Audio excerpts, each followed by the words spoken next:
Oke, halo teman-teman.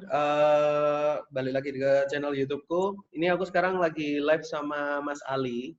Jadi Mas Ali ini, beliau, aku kenal sama beliau ini di Wirausaha Muda Mandiri 2019. Waktu itu di Jakarta ya Mas Ali ya, kita ketemunya ya. Yo, yoi, Mas Ali masih jalan, Joli. masih. Cuman karena lagi krisis ini, ya mau nggak mau ya kita naik turun gitu. Lagi ada ya ada, memang kalau memang lagi belum ada ya kita coba beralih Iya sih. memanfaatkan apa yang udah ada gitu. Oh, aku mau ngobrol singkat sih. Ceritanya waktu itu gimana ceritanya Mas Ali kok bisa mulai wirausaha itu gimana? Mungkin kalau diceritain pahitnya itu di awal 2016 itu ibaratnya kayak saya dulu sempat kerja di satu kantor advokat. Mhm. Di sana ya mungkin kurang lebih sekitar 7 bulanan lah, 7 bulanan, 6 bulanan. Ya tahulah, saya juga sarjana hukum, saya belajar di sana. Ternyata memang awalnya sih, memang waktu saya selesai dari SMA, niatnya tuh nggak ada mau dagang gitu. Oh gitu. Selesai karena mungkin orang tua sih, orang tua kan juga jebolan polisi, jadi Mhm. pengennya tuh anaknya nih polisi gitu. Jadi tamat SMA itu pengennya udah uji uji polisi gitu, tes Tes polisi. polisi, Akpol. Ya, tes polisi, Akpol, Bintara dan lain-lain lah. Itu saya sampai 4 kali loh, Mas. 4 kali Empat tes. kali. 4 kali tes polisi. Loh, Mas Ali sekarang kelahiran tahun berapa? Saya 93, Mas. Oh 93 sama berarti ya. Nah, ya jadi 4 kali tes tamat SMA. Terakhir nggak juga memang belum rezekinya sih kalau dibilang ya udahlah kita coba selesaikan mungkin yang sejalan nih karena dulu kan Hmm. suka yang berbau-bau hukum nih. Udah jadi selesaikan kuliah, lulus, coba kerja di kantor advokat, ternyata memang nggak sejalan juga nih. Udah coba untuk belajar di situ, dunia pengadilan apa segala macam, nggak cocok juga di hati gitu. Oh Ya udah gitu. dapat ide. Waktu itu dulu main tempat saudara sih di Aceh, Mhm. main tempat saudara, ya udah kita di situ berkunjung, nyobain cemilan tuh. Cuman cemilannya eh, kacang hijaunya ini dia nggak dijual, cuman diolah untuk dimakan di rumah aja, dikonsumsi di rumah. Waktu itu ya. Dikonsumsi di rumah. Iya, dikonsumsi di rumah. Wah, ini kepikiran nih. Bahkan waktu masih dikerja di advokat tuh kepikiran terus nih. Kepikiran terus gimana nih ya? Gimana caranya supaya buat kacang hijau ini lebih enak lagi gitu. Maksudnya lebih lebih mudah lah mungkin kalau bisa dibilang. Jadi nggak lama dari apa namanya di dalam dunia hukum, Mhm. resign, itu sempat jual motor loh mas untuk modal awal. Itu di advokat sampai berapa lama, Mas Ali? 7 bulan, tujuh 7 bulan ya. bulanan, Lumayan. 7 bulan, 7 bulanan resign, keluar, ya udah langsung jual motornya, itu langsung uji coba buat jolinya. Uji coba, gagal, coba lagi, gagal, sampai ini gimana sih maksudnya kayak pengadonan tepungnya tadi itu dari mulai itu kurang lebih 6 bulan loh mas evaluasinya. Buat riset, Kadang riset buat produk riset, yang bagus ya. Sampai 6 bulan iya, berarti. sampai betul-betul semua itu akhirnya terujinya itu di awal 2017. Nah, awal 2017 kita coba jualin, pasarin, alhamdulillah responnya masih juga masih juga belum gitu. Itu awal kita coba, itu ada bazar pertama kali itu di Kota Medan, di salah satu masjid terbesar juga Oke. sih kalau dibilang di Medan ya ada bazarnya. Bermodalkan bazarnya itu sedekah beras nih. Biasanya kan Oh kalau ya. bazar ada yang 1 hari, 3 hari bayarnya 150.000, 200.000. Ini enggak sih, kita cuma sedekah beras, kita udah dapat tempat, dapat lapak gitu. Oh, Ya udah awal mula tes pasarnya ya. tes pasar. Jadi begitu tes pasar, responnya nyesek mas. Kenapa? Ini kan kemarin nggak ada, karena belum belajar packaging tuh, masih Oh, manual, masih pakai plastik, modal stiker, udah tempel, jualin gitu. Jadi kesan pertama pembeli itu ini apa ya? Ini bibit ya? Oh malah dikira bibit kacang hijau. Bibit kacang hijau gitu. Waduh, itu jadi pembelajaran betul gitu. Nyeseknya luar biasa. Terus pembeli nggak lama dari situ ada pembeli lagi datang. Ini pelet ikan ya katanya. Pelet ikan. Pokoknya dilema lah pokoknya tuh Mas. Waktu pertama kali bazar, ini lanjut nggak sih gimana, evaluasinya gimana. Terakhir ya udah coba evaluasi dari packaging, kita buat semenarik mungkin. Ya udah, terakhir kita coba semenarik mungkin, respon pasar alhamdulillah meningkat. Ya udah kita coba lagi bangkitin dengan izin-izin, legalitas dan lain-lain. Kalau untuk izin sampai saat ini, Mas Ali sudah sampai mengantongi izin apa aja? Alhamdulillah untuk legalitas kita di Badan Hukum udah PT, udah MUI juga, udah Dinas Kesehatannya juga sudah ada, dan sudah dipatenin sih mereknya. Merek sudah paten ya? Iya, udah paten. Nah ini kan sebenarnya kita video ini itu sembari sharing-sharing sih, mungkin kalau buat beberapa viewer itu kira-kira nih kalau untuk teman-teman yang mau mulai usaha, kalau Mas Ali kan di bidang kuliner ya? Iya. Sama kayak Mbak Rini, Mas Yamin juga yang sama-sama kulinernya ya. Kalau aku kan di budidaya.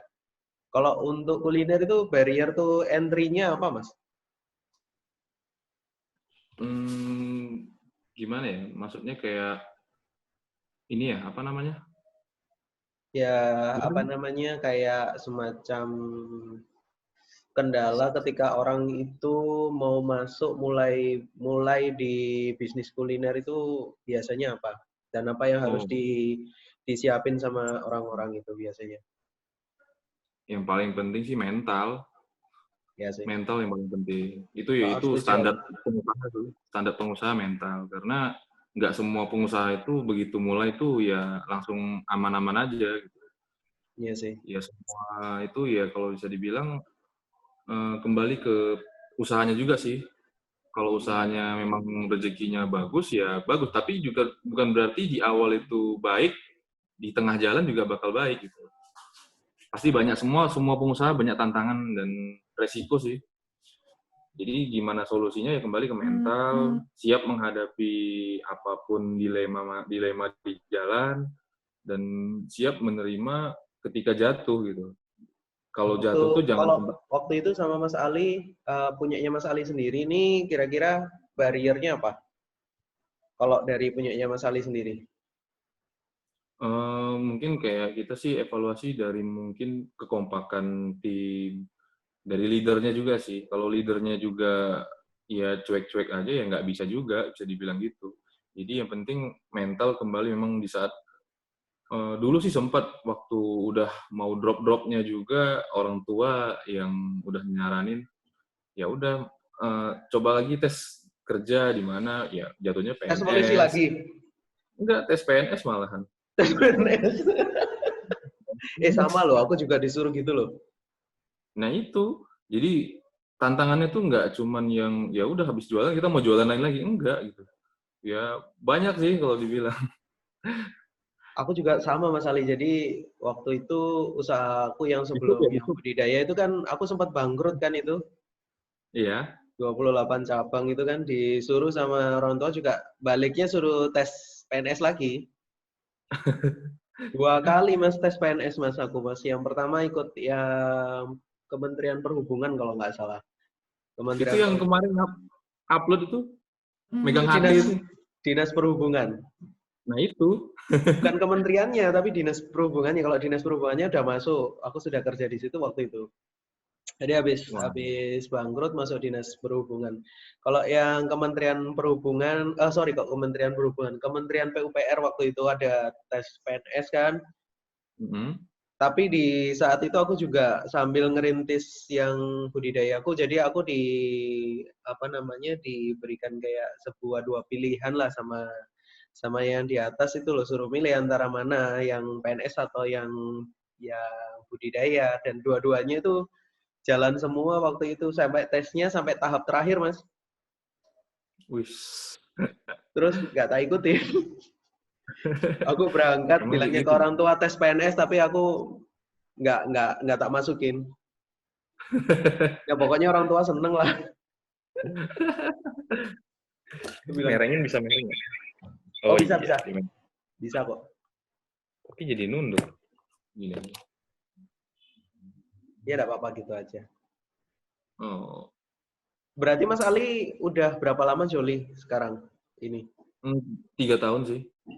3 tahun ya, lumayan ya. 3 tahun. 3 tahun. Berapa Ya, timnya?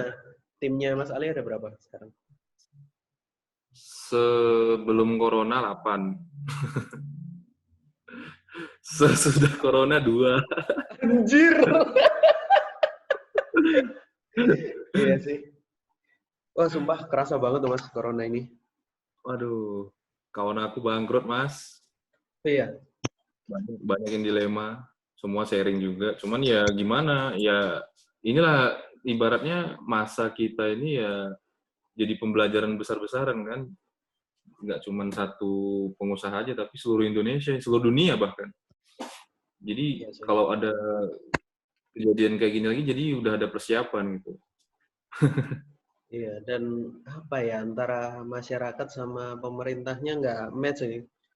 Tahu nggak di Ya benar. Vietnam loh Mas, Mas Ali. Ah, Vietnam itu gimana? kasusnya paling rendah loh. Iya karena cepet gitu. Ini Iya, aja di Medan sendiri untuk tingkat apa ya masyarakatnya aja masih santai kalau dibilang nggak ada yang terlalu heboh kali. Kalau di Jakarta kan udah lockdown, di Medan masih berkeliaran, tuh, masih banyak di Surabaya sama jalanan. loh. Surabaya sama loh. Baru ketika sekarang ini zona merah, baru Hmm. PSBB diberlakukan. Jadi kalau kaitannya sama usahaku kan di bidang logistik, Mas. Hmm. Logistik dan pengiriman. Dan rata-rata kan aku supply bibit nih. Hmm. Supply bibit, jadinya apa namanya, para pembudidaya yang ngambil di aku kan rata-rata Jawa Barat semua. Hmm. Nah, di Jawa Barat itu ketika ada lockdown ya, PSBB lah, istilahnya kan PSBB ya. Ya. Itu Pemerintah kan nggak mau bilang lockdown kan, bahasa istilahnya ini lagi, bahasa halusnya. bahasa halus ya benar. Iya, jadi kayak simpang siur antara pemerintah dan kementeriannya ini loh. Kementeriannya ini loh simpang siur. Terus apa namanya akhirnya ada yang logistik nggak mau ngirim. Barang gue tuh nyantol di Medan 50 kilo loh mas. Betul betul mas. Mm-mm. Jadi kayak Citylink nggak mau ngirim, Lion Air nggak mau ngirim, manifestnya di apa namanya over semua, over capacity juga. Dan aku kan nggak bisa pengiriman yang di atas 1 kali 24 jam, over semua. Jadi apa ya kalau istilahnya kayak over panik. Vietnam tuh masyarakatnya bisa solid gitu loh mas. kompak ya. Kompak. Hanoi sekarang sudah bukan PSBB, sekarang sudah turun satu level di bawahnya Betul, PSBB betul. lah. Apa ya istilahnya itu kayak dia sudah Udah bukan betul. kawat Ya zona merah, bisa. udah turun di bawahnya dan usaha sudah mulai bisa jalan. Nah Indonesia ini baru mulai, ini gimana? Bisa sampai berapa lama? Nah itu tadi, jadi mulai kesadaran masyarakatnya juga, sinkronisasi ke pemerintahnya juga masih belum klop. Jadi antara ini bener apa enggak sih? Kayak mungkin kayak data data corona sendiri juga orang masih simpang siur kan. Iya, Terus agak bahaya kayak Mei mungkin Juni loh ini. iya, ini mungkin bisa dibilang bisa puncaknya sih di bulan Mei ini. Di bulan Mei atau bulan Juni lah. Nggak Dia bayangin sih. Aku nggak kayak usah jauh-jauh ya, nggak usah lihat berita lah di dekatnya kantorku ini mas. Udah ada 3 kali pencurian. waduh, penjarahan ya. Iya. Padahal kan kantorku di perumahan tuh, masuk perumahan kan. Hmm. Masuk perumahan gitu, satu di bekas kantorku yang dulu. Jadi dulu aku waktu masih belum belum tahap inilah istilahnya, aku masih kantorku masih di rumah, kontrak di rumah kecil gitu. Nah, Hmm. di lokasi itu kan aku masih gabung grup sama bapak-bapak, grup WA-nya, grup WhatsApp tuh. Masih gabung Sama kan sama udah grup. bapak-bapak. Iya. Ya biasa grup WhatsApp bapak-bapak itu kan infonya kan ya hoax dimasukin, yang benar dimasukin, masukin semua kan. Itu terus tak kira hoax, terus tak lihat, oh ya benar ternyata. Di sebelahnya Pak RT-nya persis, cuy. Waduh, Sebelahnya bahaya rumah tuh. Pak RT-nya persis itu ninjanya hilang. Waduh. Kalau di sini isunya tengah malam sekring listrik itu dimatiin. Listrik dimatiin, terus kita keluar tuh kan, ngidupin lagi. Ya. Ngidupin lagi, nah itu dirampok. Oh, dia mancingnya gitu ya? Iya, jadi isunya itu gitu. Jadi kalau lampu malam dimatiin, kita jangan keluar. Udah di rumah aja, sampai pagi besok, baru hidupin lagi. Bayangin coba. Udah nggak panas lah. Nah itu, jadi kan bingung tuh. Ya, Apalagi juga. kalau aku kan ini kemarin baru pindah di agak ke kota sih kalau dibilang. Sebelumnya kan di Deli Serdang dan ini Ya. sekarang udah pindah di Medan Kota. Nah itu dilemanya mungkin pihak warga juga, karyawan juga kan. Jadi Ya. di mana di sini mesti adaptasi lagi sih. Iya. Dan ketika ini sudah selesai, apa bisa langsung 100% pulih ya kan? Nggak mungkin bisa kan? Nggak bisa menjamin juga. Kayak aku nih kemarin kendala sih dari kemasan. Karena di Sumatera sendiri untuk percetakan kemasan tuh belum ada. Masih opernya tuh dari Bandung. Sampai sekarang. Iya sampai sekarang. Belum ada lokal yang memang betul-betul bisa cetak itu juga gitu. Ya udah jadi terakhir Oh, masih ini yang di Bandung. Hampir semua UKM di Kota Medan tuh ya opernya ke Bandung. Sama di Jogja ke Surabaya ya. Kayaknya sana lah, daerah-daerah Jawa pokoknya. Nah Surabaya itu jadi, kayaknya nggak terlalu bagus ya kalau perusahaan packing. nah itu ya pokoknya daerah Jawa itu kalau urusan packaging nomor satu lah di Indonesia. Bandung deh Nah, kayaknya, Bandung. Bandung iya setahu Ban. memang perusahaan packingnya bagus-bagus sih. Iya, nah itu kendala di Sumatera tuh itu. Jadi packaging itu jadinya yang buat nilai jual sih kalau dibilang. Nah kendalanya nggak ada satu perusahaan yang nanganin, yang ngambil poin itu. Kemarin sempat kepikiran juga mau coba kerja sama temen, link gimana sih kita, yuk coba buat kemasan lokal aja, nggak usah mesti ke Bandung. Ya mesin printingnya itu sih mas, memang lumayan sih budgetnya. Iya. Coba tapi Hmm. kalau misalkan kemarin dijalanin itu ya usahanya terus Hmm. tahu-tahu ada musibah kayak gini, ya switchingnya capitalnya terlanjur masuk ke sana ya bobrok bos. Iya, Iya. Pusing nih. pokoknya gitu. Pokoknya dilema semua perusahaan. Mas Yamin aja tadi kan baru nge-WA aku tuh. Iya. Dia di Papua aja cabai udah 140.000 per kilo. Cabe Papua. Per kilo, Oh 140 serius? ribu. Iya, di Medan aja masih normal tuh. Malah lebih murah. Masih Cabe kita sekitar, berapa sekarang harganya? Ya masih normal sih sini. di Papua dia gitu. Makanya dia pening. Dia mau Baru coba tak bayar. tawari. Tak tawari Mas Nah, Yamin, ayo bikin apa namanya UMKM kecil-kecilan aja kan ada rumah kosong di Surabaya, ya dipakai bikin pabrik kecil-kecilan gitu. Mungkin kalau kemarin bikin di sini mungkin nggak terlalu pusing ya. bisa jadi sih. Tapi kapitalku nanti bakal terlalu masuk, aku pusing lagi nanti. Nggak ada yang ngira loh bakalan kayak gini loh. Iya, iya, jatuhnya gimana ya? Justru nggak ada ini lagi. Yang awalnya itu sekitar di bawah 17.000, 18, apa di bawah 15.000, sekarang udah 22 ke atas, 22.000 ke atas gitu. Malah lebih, bahkan ada yang sampai 30.000 per kilonya. Jadi udah ngalahin beras. Serius ya. Sampai segitu ya di sana ya. Iya, iya. Jadi di Medan ini lebih kayak perubahan bisnis sih. Jadi kayak ada yang jual masker, ada yang jual sanitizer. Sempat juga sih kemarin, kan istri kebetulan kan butik, ada usaha jahitnya, ada desainer juga. Nah itu buat masker. Cuma Dan terakhir jalan. sebulan heboh masker, Hah? 10 meter sekali ada jual, 10 meter sekali ada jual masker. Oh, serius. Jadi iya di Medan Enggak, banyak jual itu masker. yang ditutup apa? Dari sini sampai sini muter-muter gini. Masker 10 meter. Enggak, maksudnya per 10 meter di jalan itu banyak yang jual masker. Oh, alah, saking banyaknya yang jualan ya. banyak yang jual masker. Ya Jadi itu loh, apa ya? Aku bilang kayak over paniknya masyarakat dan apa pemerintahnya nggak langsung tek gitu loh, nggak langsung. nggak ngerti juga sih. Iya sih. Kasihan buat Sinkron.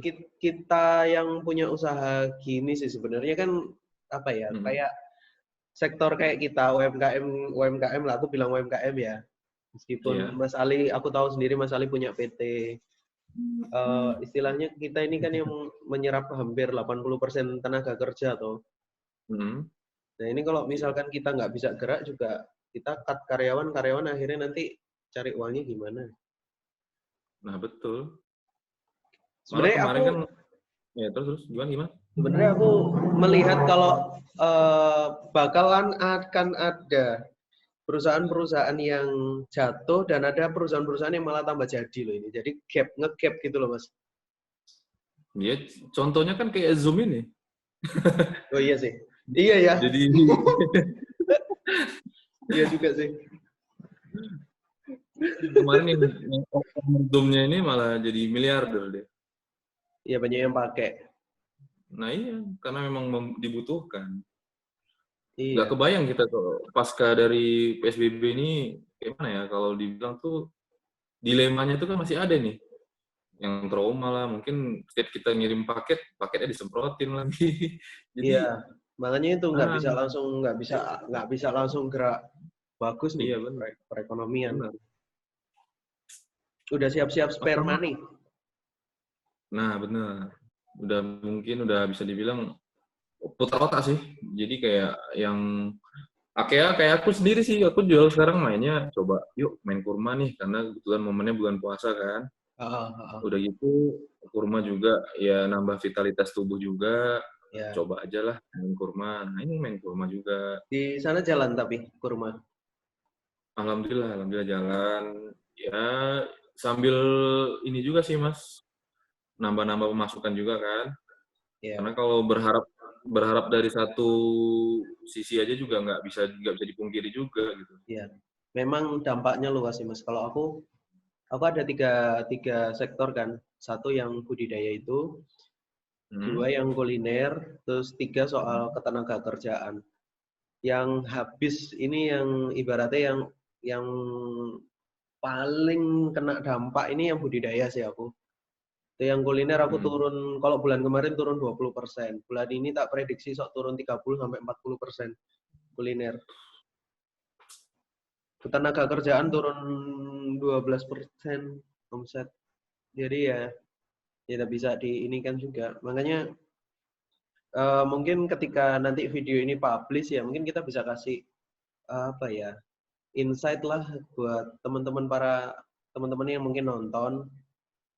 Kira-kira Hmm. kalau menurut Mas Ali nih, kalau ketika ada kayak gini ya, Hmm. enaknya kita ngapain gitu sebagai teman-teman yang sama-sama punya usaha.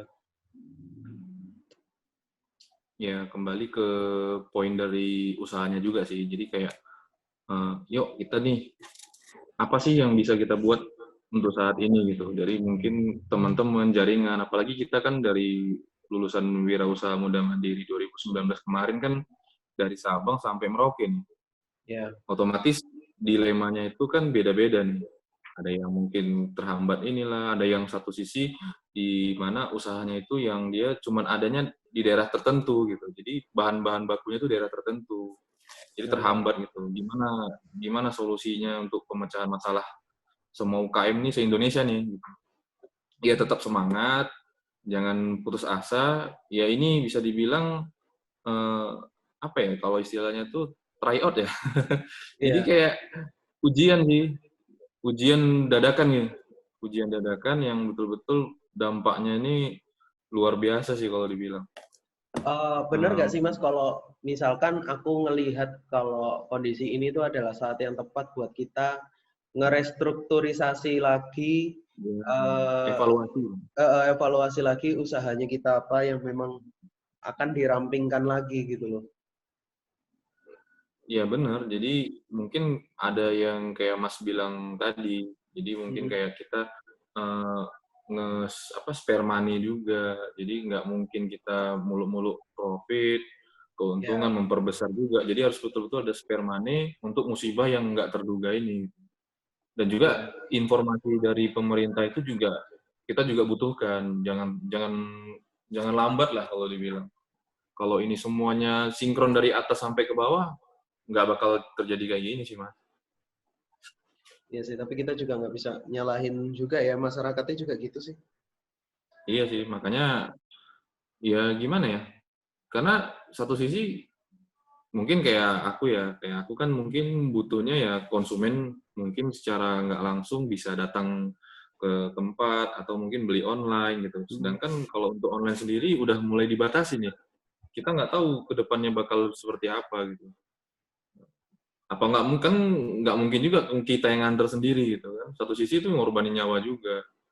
Gimana dengan usaha-usaha yang lain?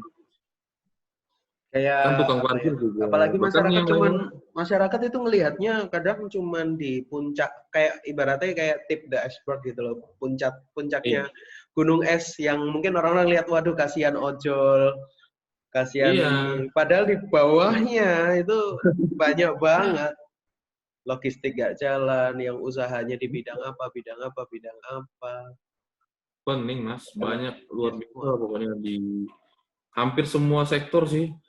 Kecuali yang memang betul-betul diperlukan di masyarakat. Orang karena banyak yang beralih mainnya sembako, Iya, terus juga iya perlindungan diri lah, daya tahan tubuh, ya gitu-gitu. iya. Sampai aku, Ya kan kayak, iya sih, hah? sampai harus ini ya.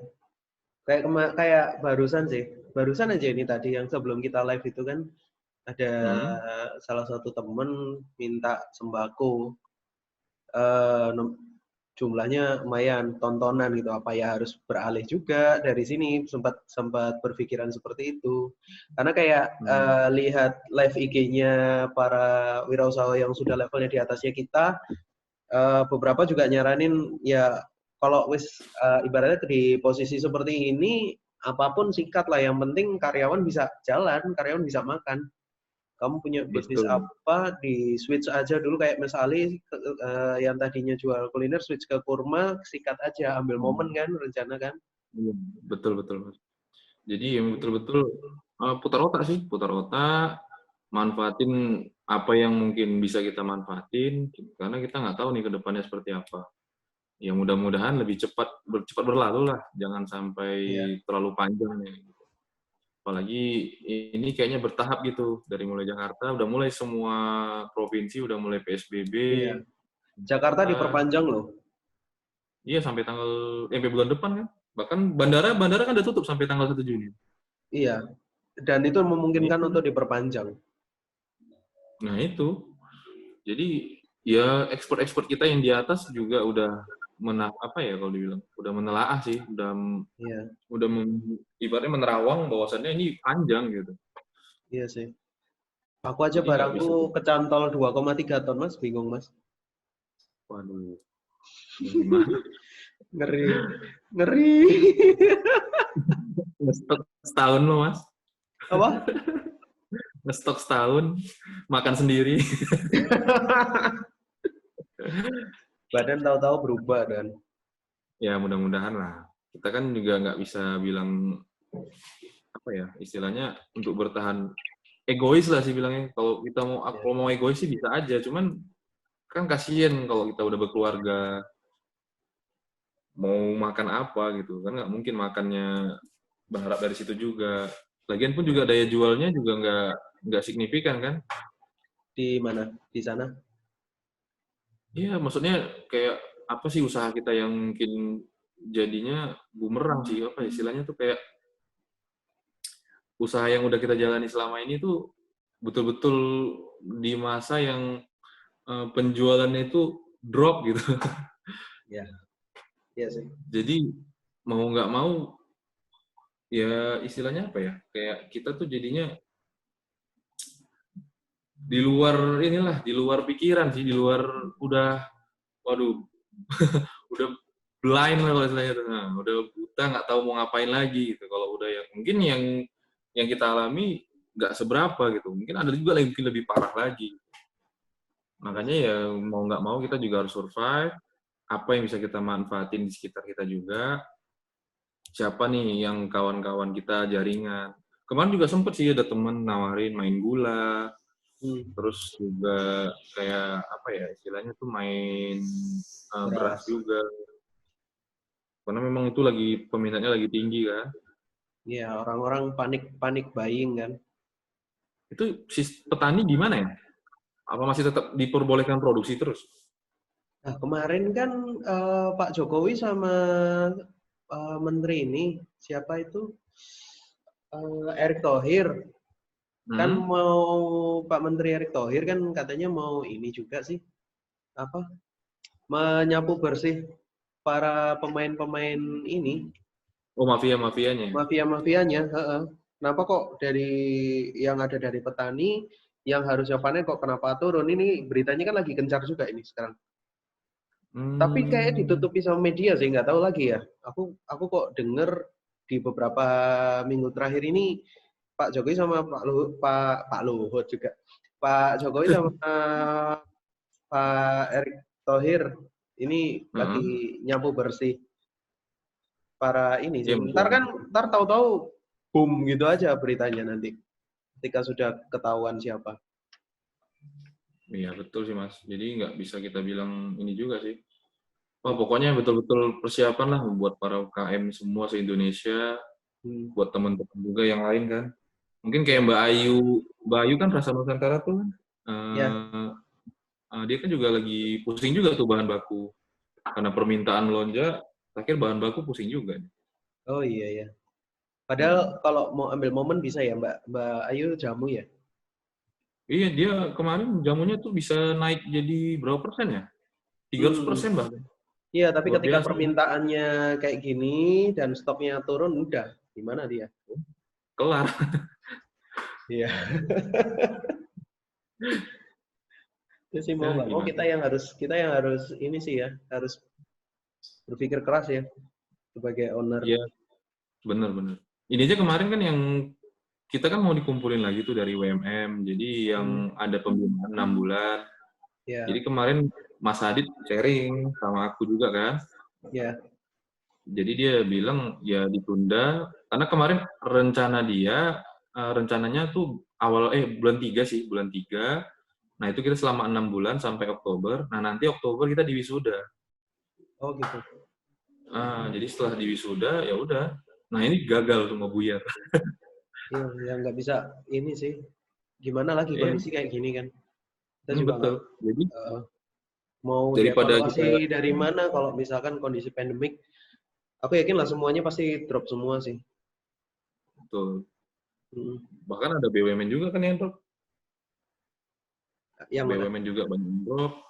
Ya bahkan kalau bisa dibilang ini kan Pertamina seharusnya gimana ya istilahnya tuh kayak eh, peningkatan untuk supply-nya kan juga seharusnya tinggi. Tapi kayak mana ya bilangnya? Hampir semua SPBU juga sekarang udah mulai kosong juga kan? Oh Produksi terus berlebih. itu aku nggak dengar sih itu beritanya. Iya, jadi kayak yang sekarang kayak di Medan sendiri sih kan banyak yang pakai premium, pertalite, Hmm. sepi. Yang dulu biasanya ngantri sampai berapa lama gitu, sekarang udah yang nggak ada, betul-betul nggak ada. Banyak sih kejadian-kejadian mungkin yang selama ini yang nggak pernah ada tuh jadi ya bisa dibilang aneh gitu kalau dilihat. Ya sih. Ya bener. Aku rasa udah saatnya untuk Rekonstruksi, restrukturisasi. ya itu juga. Rekonstruksi Agar juga bisa sih. ya ya ya ya. Ya. Udah waktunya ngerestrukturisasi usahanya kita sendiri-sendiri sih. Ini Betul, betul.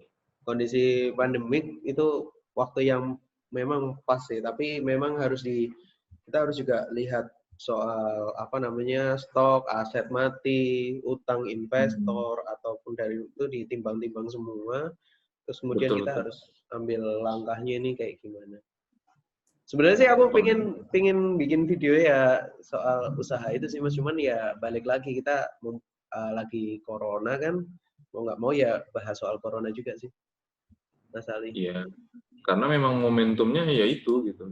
Kalau kita cerita gimana masalah usaha kita sampai saat ini, ya semuanya juga mengalami hal di mana yang nggak terduga tadi kan, Iya. jatuhnya.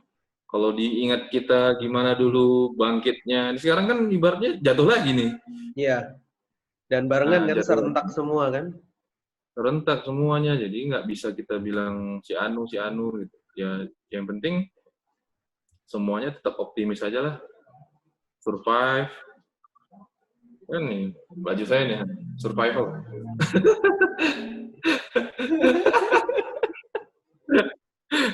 Iya, iya. Satu kata deh, Mas Ali, buat teman-teman yang nonton video ini nantinya di YouTube.